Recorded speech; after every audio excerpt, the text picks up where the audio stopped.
आसनसोल अदालत में शुक्रवार मोहम्मद अली उर्फ सोनू नामक एक व्यक्ति को फजल इमाम की हत्या में दोषी पाते हुए उम्र कैद की सजा सुनाई गई। इस मामले में पीड़ित पक्ष के वकील ने बताया कि 18 जनवरी 2022 को मोहम्मद अली ने फजल इमाम नामक एक व्यक्ति को उनकी मां के सामने ही चाकू घोंपकर हत्या कर दी थी। यह घटना हीरापुर थाना अंतर्गत रहमत नगर क्षेत्र में हुई थी। घटना के बाद आसपास के लोगों ने फजल इमाम को अस्पताल पहुंचाया, लेकिन वहां डॉक्टरों ने उसे मृत घोषित कर दिया। इसके बाद पुलिस ने जांच शुरू की और कल फास्ट ट्रैक अदालत के जज संजीव अम्बस्टा ने मोहम्मद अली को दोषी पाया और आज उसे 302 और 324 धाराओं में उम्र कैद और 1 साल जेल की सजा सुनाई। उन्होंने बताया कि इस फैसले से पीड़ित पक्ष संतुष्ट है और उन्होंने देश की कानून व्यवस्था पर भरोसा जताया है। वहीं इस बारे में जब हमने फजल इमाम की बहन से बात की तो उन्होंने अदालत के आदेश पर संतोष व्यक्त किया। हालांकि उन्होंने कहा कि वह चाहते थे कि मोहम्मद अली को फांसी दी जाए और अभी भी वह इसकी कोशिश करेंगे। इससे आप लोग मैंने क्या महसूस कर रहे हैं? अच्छा महसूस हो रहा है। जो चाह रहे थे वो फैसला सही हुआ। थोड़ा जोर से बोले। मतलब फैसला सही हुआ, जो हम लोग चाह रहे थे वो हुआ। हम लोग तो मतलब फांसी के तक में थे, लेकिन देखिए फिर भी कोशिश में है। कोर्ट के ऊपर भरोसा है। जो जिनका मर्डर हुआ वो आपके कौन भाई था? आपका नाम? हिना कौशल। कैसा महसूस कर रहे हैं ये सजा? महसूस क्या करेंगे, मतलब जो भी हुआ फैसला सही हुआ उसको हम सहमत।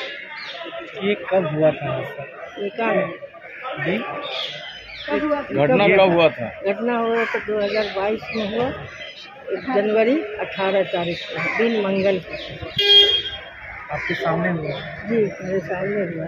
वो बाहर निकले, साथ साथ हम भी निकले। हम दरवाजा पर खड़े रहे, उसे बाहर हो गया इतना भी बस एक छुरा मारा पीछे से और उसके बाद फिर गिरा के और बैठ गया सीना पर। और वो जो जिनका इंतकाल हुआ था वो कौन हुआ?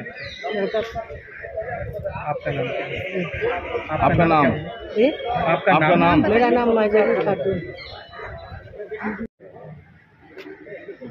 গত 18/1/2022 সকাল 10টার সময় মায়ের সামনে ছেলেকে পেটে চাকু মারে এবং তারপর ধারালো অস্ত্র দিয়ে গলা কাটে।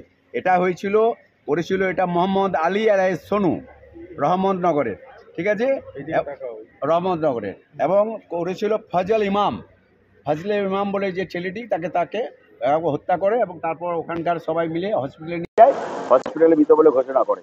এবং এইটা ফার্স্ট ট্র্যাক সঞ্জীব আম্বাস্তা সাহেব 22 জন সাক্ষী শুনে তারপর তাকে 22 জন সাক্ষী ছিলেন, গতকাল তাকে কনভিক্টেড করেছেন 302-এ। আজকে ওনাকে সাজা ঘোষণা করা হলো 302 এবং 324 সাজা ঘোষণা করে এবং তাকে যাবজ্জীবন এবং 1 বছর জেল দিয়েছেন। এবং এই কেসের আয়ু ছিলেন গোপাল পাত্র আর বিনয়ানন্দ চট্টোপাধ্যায়। আর মোটামুটি এখনো পর্যন্ত কবে হয়েছিল ঘটনা? 18/1/2022 তারিখে হয়েছিল। হীরাপুর থানার কেস নাম্বার 22/22 ডেটেড 18/1/22। আসামি হচ্ছে মোহাম্মদ আলী আলাইহিস সোনু আর যার মায়ের নাম হচ্ছে মাহেদ জামিন খাতুন। ওনারাও আসছে আজকে। ওনারাও কোর্টের ওপর এখনো পর্যন্ত ভরসা রাখলেন যে হ্যাঁ এখনো মানুষ সুবিচার পাচ্ছে, জুডিশিয়াল ব্যবস্থার উপর মানুষের আস্থা আছে। আপনার নাম বলুন। আমার নাম বিনয়ানন্দ চট্টোপাধ্যায়।